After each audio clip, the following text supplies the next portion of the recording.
আমাদের অনেকেরই বন্ধুরা দেখবেন হাঁটু প্রচণ্ড পরিমাণে ব্যথা করতে থাকে, কিংবা কোমরে অসহ্য যন্ত্রণা।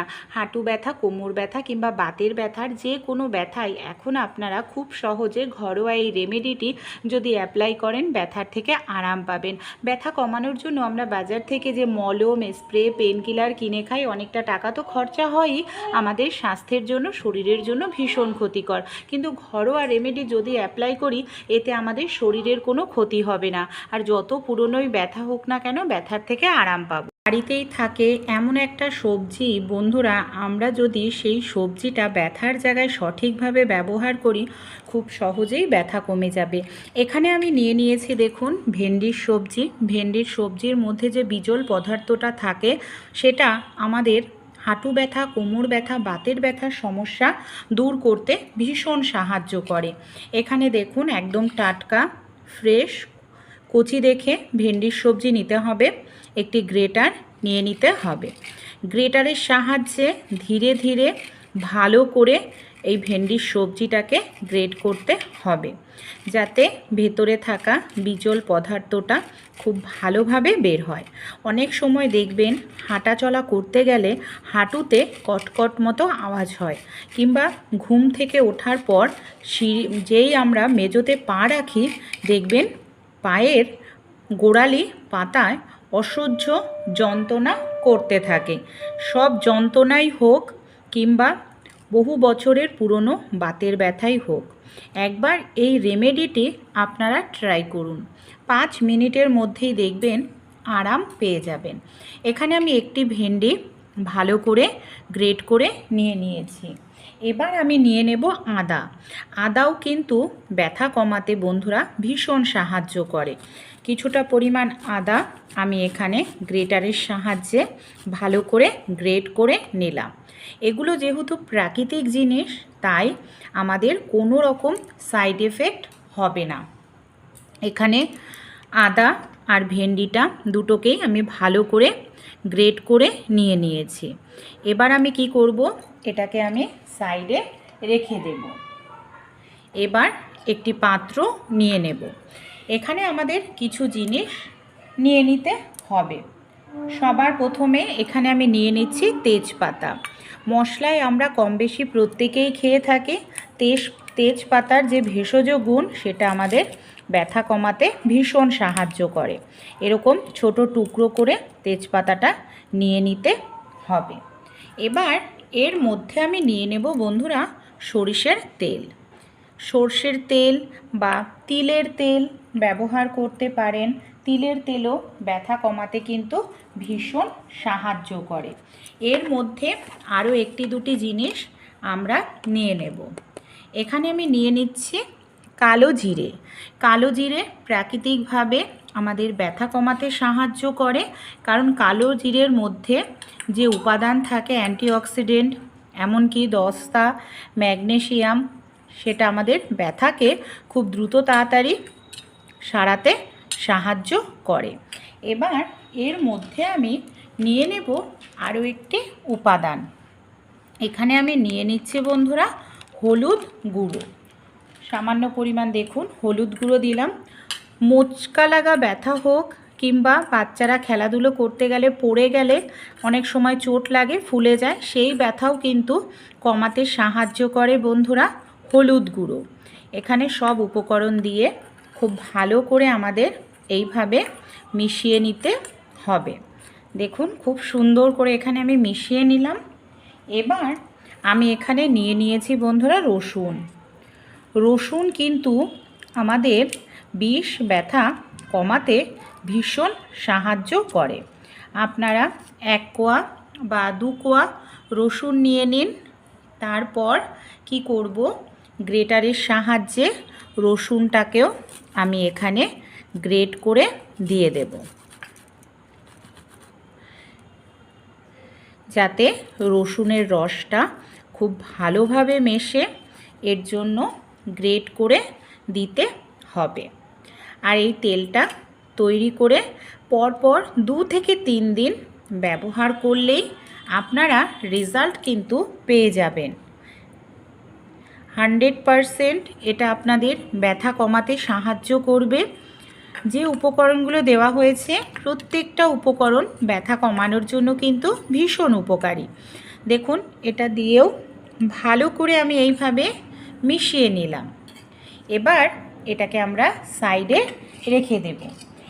যে আমি এখানে আদা আর ভেন্ডিটা গ্রেট করে নিয়েছি, এর মধ্যে আমি নিয়ে নিচ্ছি বেশ কিছুটা পরিমাণ লবণ বা নুন। লবণ বা নুন এটা আমাদের প্রাকৃতিকভাবে ব্যথা টেনে বের করতে সাহায্য করে। এই যে ভালো করে আদা ভেন্ডির সঙ্গে এখানে আমি এটাকে মিশিয়ে নেব। এইভাবে খুব সুন্দর করে আমাদের এটাকে মিশিয়ে নিতে হবে। চলুন তাহলে কিভাবে এটা অ্যাপ্লাই করি আমরা দেখে নিই। গ্যাসটা অন করে নিয়েছি। গ্যাসের ওপর পাত্রটা বসিয়ে দিলাম, তেলের পাত্রটা। লো ফ্লেমে এটাকে 1 থেকে 2 মিনিট এইভাবে কন্টিনিউ নাড়াচাড়া করব। তেলটা যাতে পুড়ে না যায় সেটা আমাদের খেয়াল রাখতে হবে।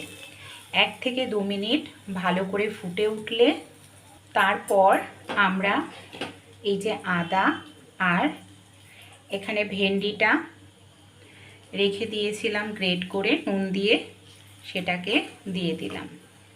সেটাকে দিয়েও খুব ভালো করে এখানে মিশিয়ে নেব, নাড়াচাড়া করব। আর এই কাজটি লো ফ্লেমে করবেন, তাড়াহুড়ো নয়, ধীরে ধীরে কিছুটা সময় নিয়ে তেলটা আমাদের তৈরি করতে হবে বন্ধুরা। এটা তো আমরা অবশ্যই অ্যাপ্লাই করব। সেই সঙ্গে ক্যালসিয়ামযুক্ত খাবার খাবেন। ক্যালসিয়ামের অভাবে হাড় দুর্বল হয়ে যায়, হাঁটু ব্যথা কোমর ব্যথা করে। সূর্যের আলোতে থাকার চেষ্টা করুন। সকালে সূর্যের আলো ভিটামিন ডির উৎস। তেলটা এখানে আমার রেডি হয়ে গেছে। গ্যাসটা বন্ধ করে দিয়েছি। যেহেতু তেলটা এখন আমার প্রচণ্ড গরম, তাই কিছুটা সময় অপেক্ষা করব হালকা ঠান্ডা হওয়ার জন্য। যতটা গরম আমরা সহ্য করতে পারি ঠিক ততটা গরম অবস্থাতেই এটাকে আমাদের অ্যাপ্লাই করতে হবে। অনেক সময় বন্ধুরা দেখবেন আমরা যখন রুটি বেলতে যাই বা তরকারি নাড়াচাড়া করতে যাই, আমাদের যে হাতের কবজিটা থাকে না, হাতের কবজিতে দেখা যায় খিঁচ ধরে যায়, টান লাগে, প্রচণ্ড পরিমাণে ব্যথা করতে থাকে।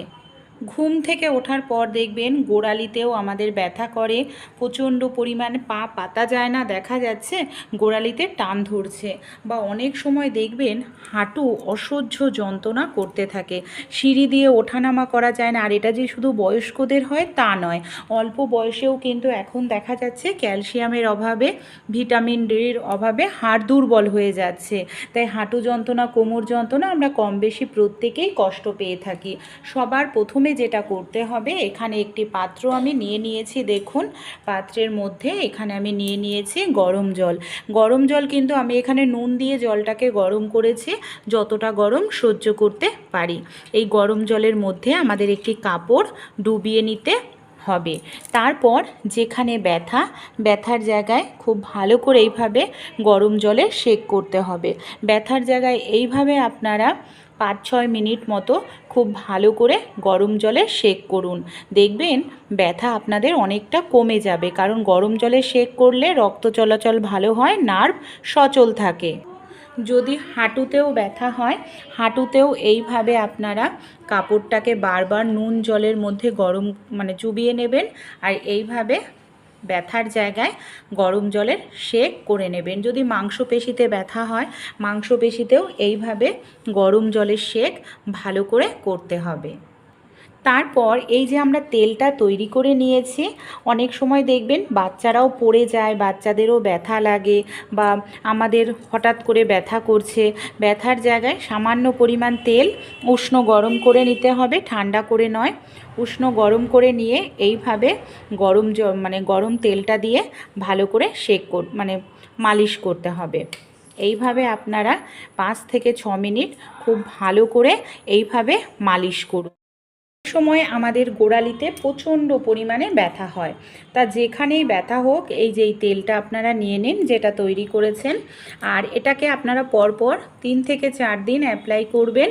আর অবশ্যই কিন্তু যখন অ্যাপ্লাই করতে হবে এইভাবে গরম করে নিতে হবে, মানে যতটা গরম সহ্য করতে পারেন। 5 থেকে 6 মিনিট খুব ভালো করে তেলটা দিয়ে আপনারা মালিশ করুন। মালিশ করলেই দেখবেন ব্যথার থেকে আপনারা খুব সহজেই আরাম পাবেন। তারপর কি করবেন, এই যে মিশ্রণটা নিয়ে নিন, আর মিশ্রণটা এইভাবে আপনারা ভালো করে ছড়িয়ে দেবেন। যেখানেই ব্যথা উষ্ণ গরম অবস্থায় ভালো করে ছড়িয়ে দিতে হবে, জায়গাটার থেকে যাতে মিশ্রণটা পড়ে না যায় আর যাতে অনেকক্ষণ গরম থাকে। এর জন্য একটি কাপড় ভালো করে এখানে বেঁধে দিন, আর 40 থেকে 45 মিনিট রাখবেন। 40-45 মিনিট পর আপনারা এটাকে খুলে নেবেন।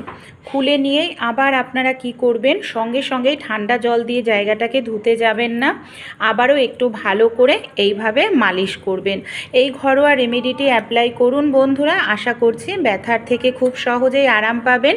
কোনো রকম ব্যথা কমানোর জন্য ওষুধ, পেনকিলার, স্প্রে, মলম ব্যবহার করতে হবে না। আর যদি জল দিয়েই ধুতে হয় তাহলে অবশ্যই উষ্ণ গরম জল নিন, নুন গরম জল উষ্ণ, সেটা দিয়ে আবারও জায়গাটাকে মুছে নিন 40-45 মিনিট পর। দেখবেন ব্যথার থেকে কত সহজেই কিন্তু আপনারা আরাম পেয়ে যাবেন। অনেক সময় দেখবেন আমাদের গোড়ালিতেও প্রচণ্ড পরিমাণে ব্যথা করতে থাকে, বা বাচ্চারাও পড়ে গিয়ে দেখবেন আঘাত পায়। তাই এই তেলটা বাড়িতে তৈরি করে রেখে দিন, যেখানে আঘাত লাগুক, চোট লাগুক, এইভাবে একটুখানি উষ্ণ গরম করে মালিশ করবেন। বন্ধুরা, এই ঘরোয়া রেমেডিটি অ্যাপ্লাই করুন, কোনো রকম সাইড এফেক্ট নেই। আশা করছি পরপর 3-4 দিন দুবেলা করে অ্যাপ্লাই করলেই বাতের ব্যথা, কোমর ব্যথা, হাঁটুর ব্যথার থেকে আরাম পাবেন। পেনকিলার কিনে খেতে হবে না। ভালো লাগলে, ভালো রেজাল্ট পেলে আপনাদের পরিচিত বন্ধুবান্ধবদের